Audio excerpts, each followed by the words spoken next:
მოქალაქეები, რომელთაც სხვადასხვა დროს პირადი საიდენტიფიკაციო მონაცემები გააყალბეს, ამნისტიის შესახებ კანონით სისხლის სამართლებრივი პასუხისმგებლობისგან თავისუფლებიან. პროექტის დეტალებზე გურჯაანის იუსტიციის სახლში თანამშრომლებთან შეხვედრაზე სამოქალაქო რეესტრის თავმჯდომარე ისაუბრა.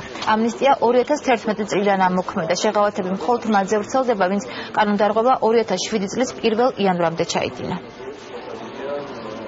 სხვა ადამიანების დაბადების მოწმობა, პასპორტი, პირადობის მოწმობა, სხვა საიდენტიფიკაციო დოკუმენტი სამოქალაქო რეესტრის სისტემაში რაც შედის, სხვადასხვა ფორმით აქვს გაყალბებული, იქნება ეს თარიღის გადასწორება, არასწორი გვარის და სახელის თვითნებურად ჩაწერა დოკუმენტში, საიდენტიფიკაციო დოკუმენტების მოქმედების ვადის გაგრძელება და ასე შემდეგ.